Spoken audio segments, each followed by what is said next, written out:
For 45 years now, the Hetrick-Martin Institute has been working on offering a safety net, providing counseling, food, housing, job training, and more to young New Yorkers between the ages of 13 and 24. Some even calling it their safe haven. Stef Manisero takes a look at their efforts. It's been years since Jaszi Jonathan Alejandro slammed that locker shut and graduated high school. To be back all this time later, it's nostalgic because I grew up here. You know, in my adolescence into my adulthood, this was like my home.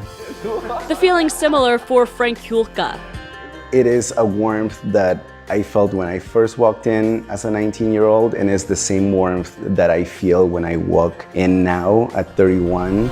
The Hetrick-Martin Institute, or HMI, has served as a safe haven in New York City for thousands of LGBTQ youth, a place to come for a meal, or clothing, or a conversation.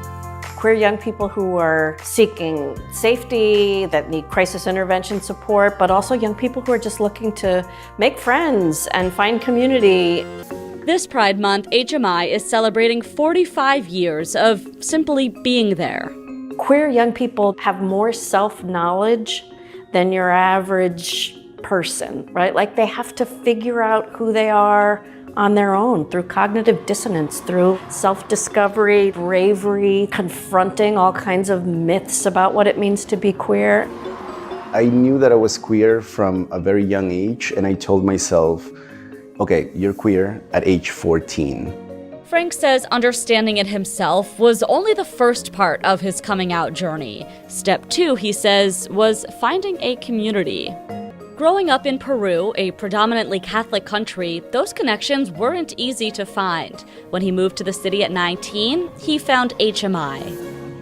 And I remember the first thing that was asking me was, how are you? The second thing that was asking me was, are you hungry? How are you feeling? You know, do you need anything? HMI has tripled the size of its counseling department since 2020. Jaszi says it was those conversations at HMI, including when he found out he was HIV positive, that taught him he didn't have to make sacrifices. I didn't want to not be a parent. I didn't want to not live. I didn't want to not do things because HIV or being queer was like strikes against me. I wanted to be able to be all I could be and more. You know what I mean? I had this big mind that I could be like, you know, bigger than a superhero, but I'm working on it. Today, he is working to be that superhero for others as an outreach coordinator at the new Pride Agenda, an advocacy group focusing on LGBTQ health and human services. Frank, meanwhile, is a community liaison to New York City Council Speaker Adrienne Adams, covering LGBTQ affairs, work they both say they were drawn to because of the care they were met with within these walls.